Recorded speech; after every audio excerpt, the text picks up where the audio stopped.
Yes, we discussed the situation in North Caucasus several times in the Assembly. The last decision is from 2010.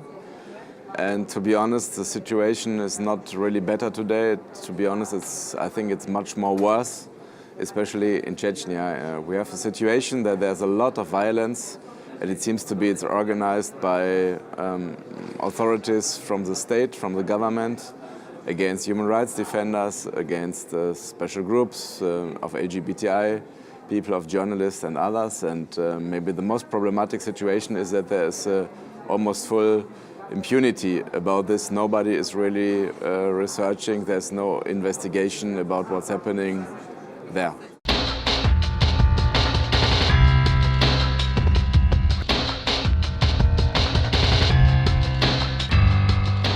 We have really serious reports about it, about really special cases we can identify. We should not name the people because it's too dangerous for them. And really, it's not just that they are punished. The problem is really the cynic comments on them from the government, that they say there cannot be gay people because the families would never allow people to be gay, and they would find solutions before. This is really horrible, and if you have such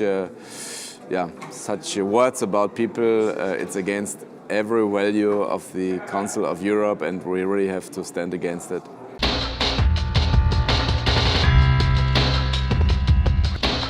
So the situation, especially in Chechnya, is very difficult for sure, but we have a central state, and the central state is called Russia. There's a Russian government. They are responsible for the situation there, and we ask Russia to fulfill their obligations, to fulfill the judgments the Human Rights Court made. There are 247 now about the situation there, and we ask them to fulfill those obligations. And we ask the Committee of Ministers to take more pressure. We appreciate that they make a lot of pressure meanwhile, but we ask for more pressure on the Russian state.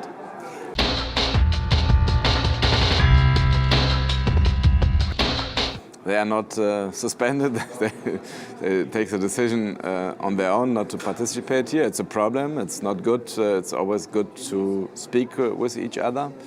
But it's always a problem of the Council of Europe and of our Assembly that we just have our voice. We just can mention things. We just give names to things, and at the end we have to assure that the countries cooperate, and we just can ask them, and this is what we have to do. It's not enough, but it's a minimum we have to do. If we don't speak about such a situation, we will speak about those people suffering in this region in this case.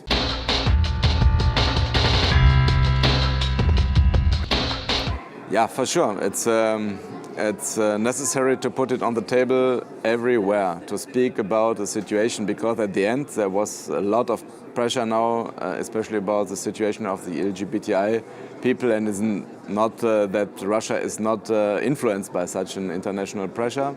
So this is what we can do. We ask everybody to put it on the table, to raise those questions, and what we do today with our report and with our decision is a part of this rising pressure on Russia and on the authorities in Chechnya.